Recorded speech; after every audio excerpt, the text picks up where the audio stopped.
Hello, everyone. How are you today?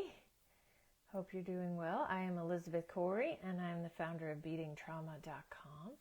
And today, which is 12 Eastern Time, but an hour earlier for most of my folks in Europe, I hope you're doing well. Today, we are going to discuss another angle on trauma, which is what are the reasons why we may not remember or not talk about, which honestly often can be related to each other, about our trauma. Like, why don't we remember or talk about our trauma? What has likely happened? And again, these are some of my theories based on myself and my clients' work.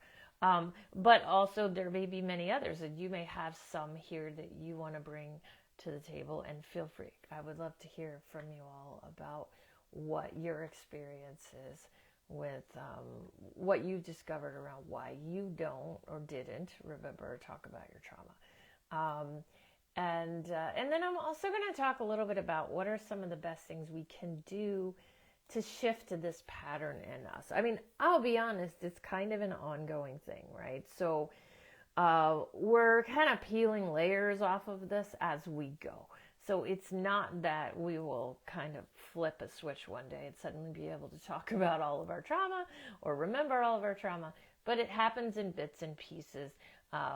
But as we continue to kind of move through these things that are blocking us, which I'm going to discuss, we could get more and more of our truth coming through for ourselves. So I want to say hi to Shabnam and to Jan. Thank you guys for being here today. So let's talk about the first one, because honestly, it's one of the biggest. It's one of the biggest blocks I see for myself and my clients as to why we don't remember or talk about our trauma. And that is, and this one probably won't sound too new to you, like you'll be aware of this, which is we are shamed and blamed for our trauma. Now, I will also say that we may not actually remember being shamed or blamed for our trauma. So a lot of what I'm going to talk about today is stuff that lives in the unconscious, right? So the blocks are not something that's openly conscious to us a lot of the times. As a matter of fact, I hear from people all the time, they'll say, well, I mean, I know it wasn't my fault, right? Like, so on an intellectual level, like frontal lobe level, we know it's not our fault. That's pretty obvious. In the world we live in today, for the most part, we can get that. Like our adult self brain, our frontal lobe, the part of us that does spreadsheets, right, can understand that we're not at fault. The issue is really about what lives in the unconscious, and that's going to be true for most of what we talk about today. So you may or may not have awareness of these things in your system, but I encourage you to stay open to the possibility that they might be there, in fact. So when we're shamed or blamed for our trauma, that is when typically an abuser shifts the shame that they are feeling about what they are doing to us by saying something to the effect of, we deserved it, it happened because of something we did, that we did wrong, or it happened because of who we inherently are. These are very, very damaging messages for us as children.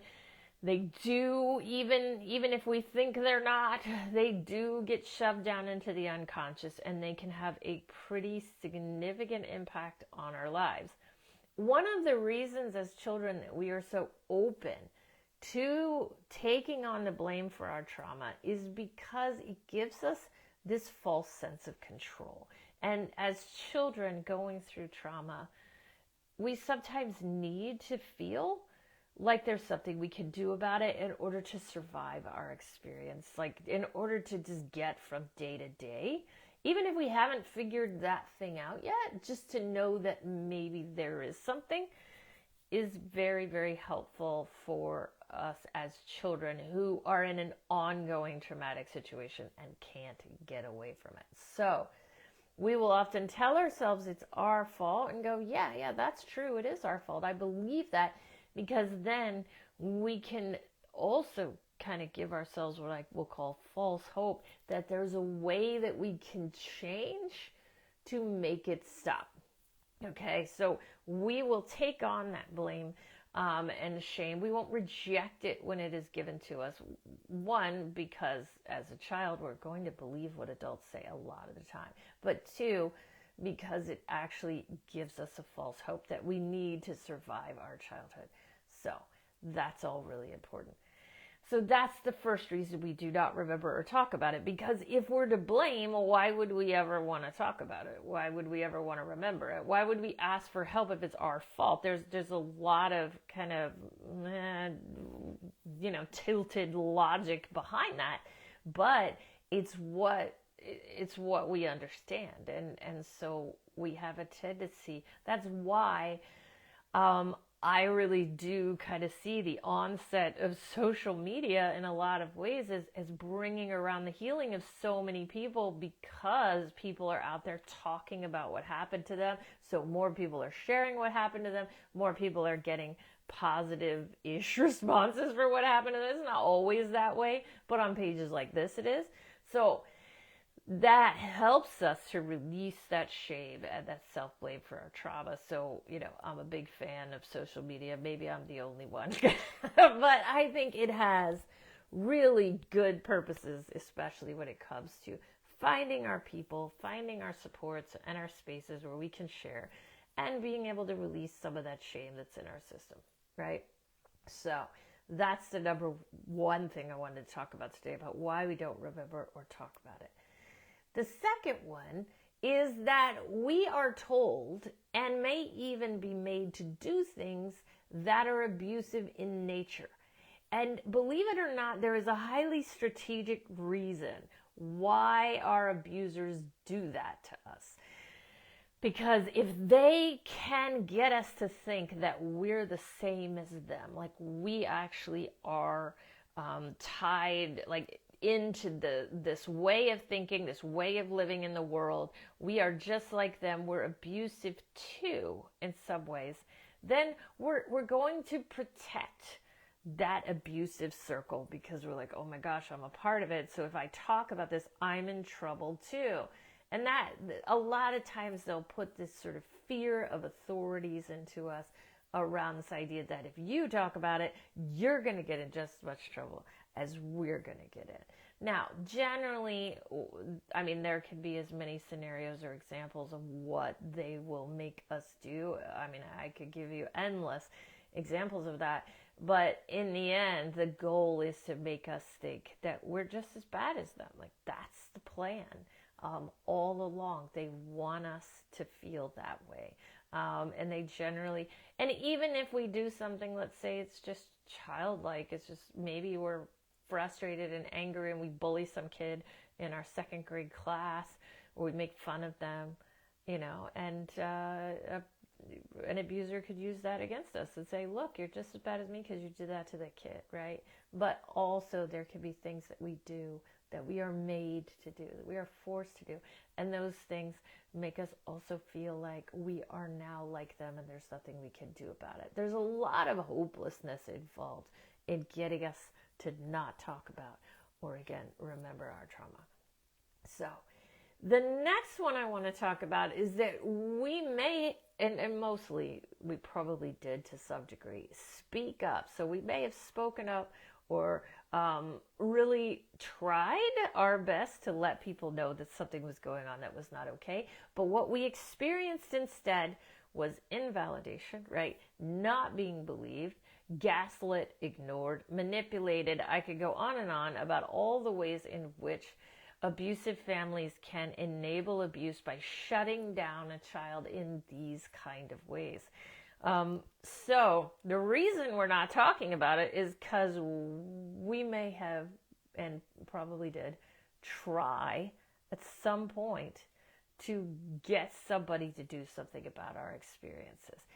And when that happens, it kind of reinforces the messages from the abusers themselves who say nobody will believe you, or you'll never get anywhere, or don't talk about this because, whatever the reason is, that gets reinforced when we go to people for help and those people don't help us either. Okay.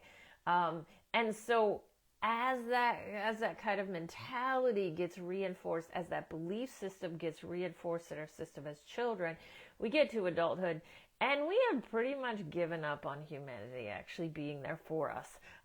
And what happens when we give up is we dissociate, right? So we dissociate away these beliefs, these memories, these experiences that we had, because we did not get any assistance when we were children, and so we're done trying to do that. The problem is now that we're adults, we actually don't need the assistance anymore. Sure, it's nice, and I love it when people validate me, but we don't need it in the same way, but we don't realize it anymore because most of this stuff has been shoved down into the unconscious somewhere, and we can't really get to it anymore to heal it. So it's sitting there, and there's all this, dissociative trauma in our system that is blocking us from our best life, that we no longer can even tell is really there, which is, of course, quite problematic for our adult lives. Bernadette is saying, hi, Elizabeth, can we come out of survival feeling, let's see, very low, exhausted body and panic some days? What do things body say now? So not entirely sure everything you're asking here, but I when your system feel, ground yourself, really bringing yourself as much into the body, even for 30 to 60 seconds a day, at a time. Try and do it more than once a day. And then writing from the panicked parts, because oftentimes panic means we've got an inner battle happening. So try those things. The more you are grounding and writing, the better you're going to be able to make yourself feel. So just want to throw that out there. So the next thing on the list here is, we don't trust our reality anymore. And generally speaking, we don't trust ourselves because we've been taught that our perspectives are wrong, or our perspectives are not real. And we don't trust others. And this kind of largely has to do with what I talked about right before this, where we tried to get help and we didn't get any. So we have a lack of trust that is permeating most of our system. From not trusting the world, not trusting our reality, not trusting ourselves, not trusting others.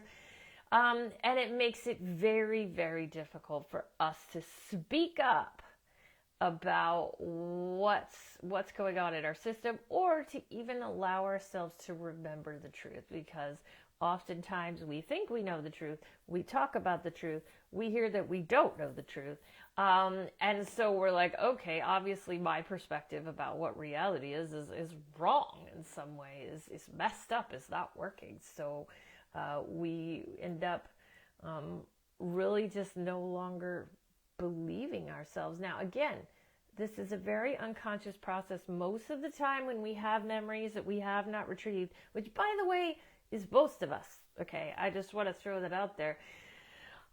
We don't know that we have them. And usually the first step in our healing process is not recovering memories. The first step in our healing process is getting more connected to ourselves so that we actually could recover memories. Now, there are people that will just be going about their daily lives and suddenly a memory will come back and just wreak havoc on everything. That does happen. But for most of us, the first step in our healing journey is, in fact, going to be more about reestablishing a connection to that unconscious and dissociative world that we are blocking. And as you probably already know, that two of the biggest ways, which I was just talking to Bernadette about, to do that are grounding, getting ourselves into the body, which, by the way, doesn't feel good. It's not peaceful. That's numb. Okay. Grounding will feel emotional. We won't like it. When we start grounding, we may be able to do it for 30 to 60 seconds at a time.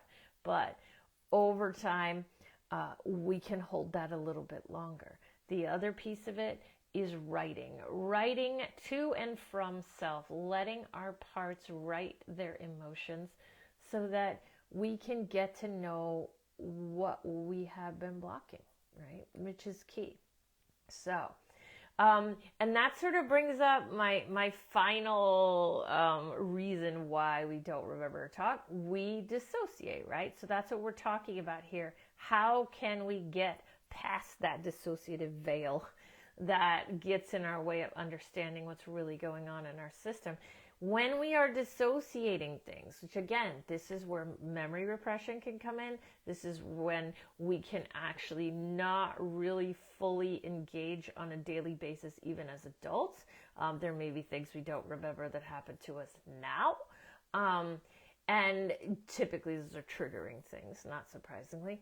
So if we're dissociating, we can't process or comprehend what is happening to us.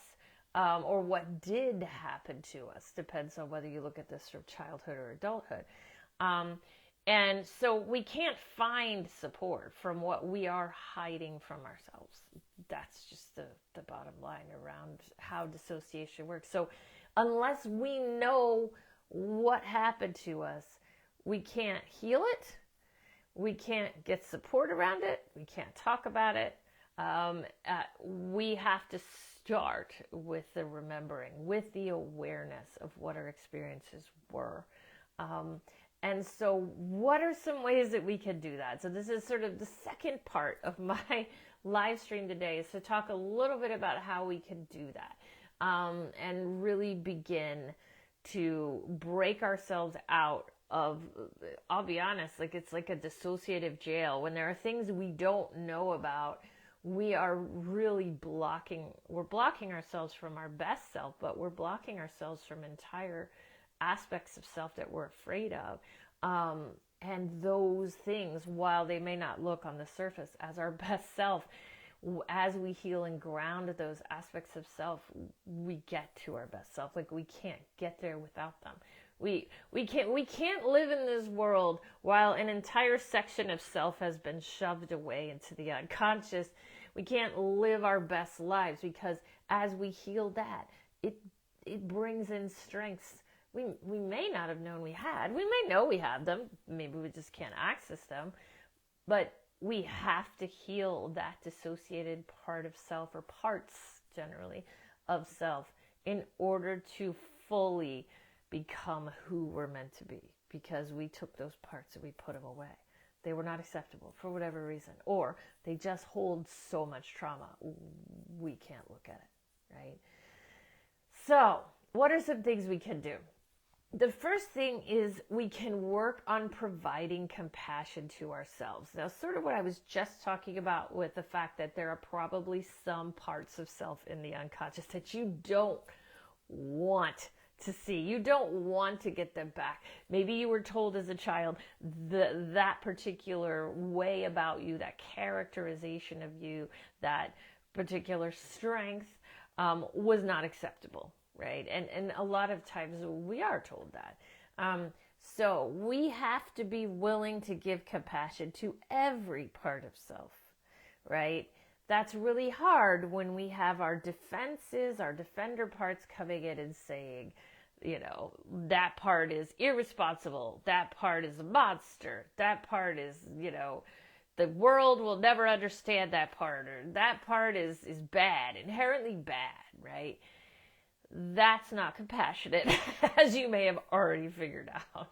That's not a compassionate way to be with self. So our goal is, as we are grounding, right, we're trying to ground so we can get a little bit more centered in the grounded adult self. We can also begin providing compassion for the rejected parts of self. And you may be listening to this going, I don't have any rejected parts of self, and I would just like to throw out that maybe open up to the possibility that you do maybe have a few rejected parts of self. I don't think that I meet people at all in this world that I don't notice that there's something about themselves that they're rejecting most of the time. Now, that's because obviously I'm pretty aware because of my own work on myself, but I do see a lot of that around me. self-rejection is pretty standard with the human experience. So don't believe your controller when they tell you don't have any of that, I guess is what I'm saying, because you probably do. So finding more compassion for ourselves, especially for those rejected parts. It's easy to be compassionate for the parts of us that we like. I mean, that's a no-brainer. Everybody can do that all day. That's not hard. But when we need to have compassion for the parts of us that we don't like, that's a whole different ballgame. And that's really, really challenging. So, let's see. Shabnam's got a comment for me. Which part do you find the most rejected in us? Yeah, that's a really good question. And I would say that for some people, or maybe all people to some degree, it's going to be the karma kid, because the karma kid is the one that's telling us all like the nasty internalized messages that I'm going to actually talk about a little more in a minute. So the karma kid's going to be big for rejection because we're like, I don't like that part. They say mean things to me, so I reject them. But of course, when we reject them, they still sit there on the side saying all those things, unfortunately.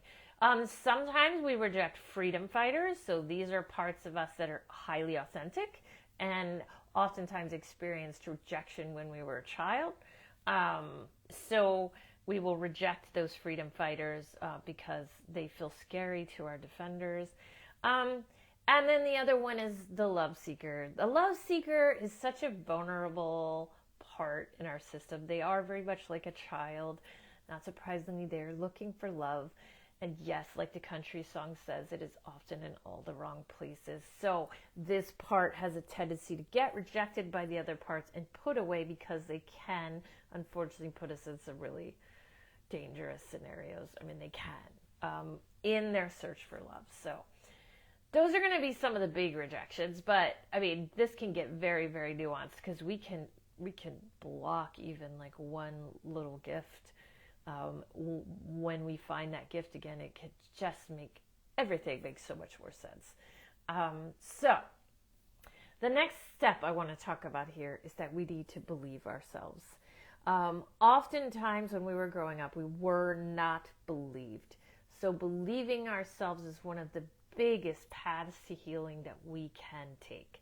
Again, I'll give a shout out to social media for existing so we can see that there are other people with stories like ours that helps us believe ourselves a ton. That makes it so much easier. But believing ourselves is often a prerequisite to experiencing validation from others. Most of the time, if we are still, significantly invalidating ourselves, we will struggle to find validation from people outside of self. It's like this mirror, right? So we really want to work on believing ourselves first and foremost, and it can, not always, change the perspective we get from others. And when I say not always, I mean, don't do that thinking your family or your abusers are suddenly going to validate you. They're not going to do that. This is for other people that we may meet along the way. But we need to believe ourselves. And that brings up the next one. I just keep foreshadowing my live stream today with everything I talk about. The next one is take a step back from people who are continuing to tell you the lies from your childhood. Like I just mentioned, you may believe yourself, but those people are still going to be there telling you that it's not true. They are not helpful, and they will not help you get to a place where you believe yourself. So take a step back from those people, and as you believe yourself more and more, you will find people that can say, yeah, that sounds right. That sounds valid. That is absolutely what happened to you. So we need that. And then lastly, this is where we get into my favorite strategy of all, which is writing from the internalized abuser messages that continue to push the denial or the self-shaming.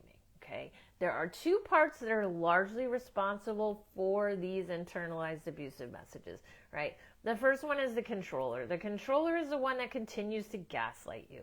They continue to invalidate you. They continue to tell you that you're not right, that didn't happen, that, deny, right? Like, so this is going to be the controller. We need to write from that message. You may be thinking, oh no, we would want to reject that message, but it doesn't actually leave until it's heard. So we want to write from it. So let that controller's denial come through on the page. You'll probably notice that it all sounds very familiar because our defender messages, those internalized messages, came from somewhere. So write from that controller's denial and gaslighting.